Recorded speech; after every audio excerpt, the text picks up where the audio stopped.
আসসালামু আলাইকুম ওরহমতুল্লাহি ওবরকাতুহ। আলহামদুলিল্লাহি ওয়াকাফা ওসসালাতু ওয়াসসালামু আলা হাবিবিহিল মুস্তফা আম্মা বাদ। প্রিয় ভাই ও বোনেরা, আশা করি আল্লাহ সুবহানাহু ওয়া তাআলার অশেষ মেহেরবানিতে সকলেই ভালো আছেন, সুস্থ আছেন। আজ আমাদের শেষ ক্লাস। তো আমরা আজকের এই ক্লাসে আমাদের দৈনন্দিন জীবনের বেশ কিছু বাক্য সম্পর্কে জানবো ইনশাআল্লাহ। আমরা কথাবার্তার সময় প্রায় বলে থাকি কোনো সমস্যা নেই। তো কোনো সমস্যা নেই এই কথাটাকে বলতে হবে লা বা'সা অথবা লা বা'সা বিহ। লা বা'সা বা লা বা'সা বিহ অর্থাৎ কোনো সমস্যা নেই। অনেক সময় কথাবার্তা বলার সময় কেউ একজন আপনার কোনো কথার প্রতি সন্দেহ পোষণ করছে, তখন আপনি বলে থাকেন যে এই কথাটি সন্দেহাতীতভাবে সত্য, এই কথাটি অবশ্যই সত্য, এখানে কোনো সন্দেহ নেই। তো এর আরবি হচ্ছে হাদা সিদকুন বিদুনি শাক। হাদা সিদকুন বিদুনি শাক। শাক মানে হচ্ছে সন্দেহ, বিদুনি মানে হচ্ছে ছাড়া, অর্থাৎ কোনো সন্দেহ ছাড়া। হাদা সিদক মানে এটি সত্য।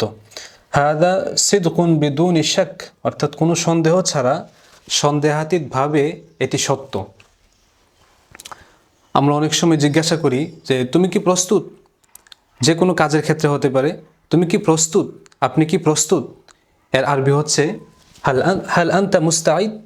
হাল আনতা মুস্তাঈদ, আপনি কি প্রস্তুত? তুমি কি প্রস্তুত? যদি আপনি প্রস্তুত হয়ে থাকেন তখন বলবেন নাম আনা মুস্তাঈদ, হ্যাঁ আমি প্রস্তুত। যে কোনো কাজের ক্ষেত্রে হতে পারে। যদি আপনাকে এই প্রশ্ন করে হাল আনতা মুস্তাঈদ, তুমি কি প্রস্তুত, বলবেন নাম আনা মুস্তাঈদ, হ্যাঁ আমি প্রস্তুত। আমরা অনেক সময় কথাবার্তার সময় বলে থাকি যে আমি তোমার সাথে একমত, আমি তোমার সাথে সহমত পোষণ করছি, আমি আপনার সাথে একমত পোষণ করছি। তো এটিকে আরবিতে কিভাবে বলতে হবে? উওয়াফিকু মাক। উওয়াফিকু আমি একমত, মাকা আপনার সাথে। উওয়াফিকু মাক আমি আপনার সাথে একমত। আমরা অনেকক্ষণ যখন কথাবার্তা বলি বন্ধুবান্ধবদের সাথে বা যে কারোর সাথে কথাবার্তা যখন আমরা বলি, বলার পর তখন আমরা বলি যে আমাকে যেতে হবে, আমার বিভিন্ন কাজ আছে, আমাকে এখন যেতে হবে। তো এই কথাটিকে আরবরা আরবিতে কিভাবে বলে? এটি হলো আলাইয়া মুগাদারাতুল মাকান। আলাইয়া মুগাদারাতুল মাকান অর্থাৎ আমাকে যেতে হবে। আমরা কথাবার্তা বলার সময় বলি যে আমাকে এখন যেতে হবে, পরবর্তীতে কথাবার্তা হবে, পরবর্তীতে আমরা কথাবার্তা বলবো। তো পরবর্তীতে আমরা কথা বলবো, এই কথাটিকে আরবিতে বলতে হবে নাতাকাল্লামু ফীমা বা'দ। নাতাকাল্লামু ফীমা বা'দ, আমরা পরবর্তীতে কথাবার্তা বলবো। অনেক সময় বলি যে এ বিষয়ে আমার একটি চিন্তা আছে, এ বিষয়ে আমার একটি ধারণা আছে। তো এটাকে আরবিতে বলতে হয় ইনদি ফিকরা। ইনদি ফিকরা, আমার একটি চিন্তা আছে, আমার ধারণা আছে। ইনদি ফিকরা। আমরা কাউকে বলতে চাই যে চলো যাই, এই যে চলো, চলোকে আরবিতে বলতে হয় হাইয়া। হাইয়া, হাইয়া অর্থাৎ চলো। কোনো একটি বিষয়ে আমরা বলতে চাই যে আমি এটা জানি, তো আমি জানি এর আরবি হচ্ছে আনা আরিফু, আমি জানি। আর আমি জানি না এর আরবি হচ্ছে আনা লা আরিফু। আনা আরিফু আমি জানি, আনা লা আরিফু আমি জানি না। তো এই কথাটি আমরা অনেক ক্ষেত্রে ব্যবহার করতে হয়। আমরা অনেক সময় বলি যে তুমি চিন্তিত হইও না, এর আরবি হচ্ছে লা তাকলাক। লা তাকলাক মানে তুমি চিন্তিত হইও না। আমরা অনেক সময় অন্যকে বলে থাকি যে তুমি সতর্ক থাকো, সতর্ক হও, এর আরবি হচ্ছে ইনতাবিহ। ইনতাবিহ মানে তুমি সতর্ক হও।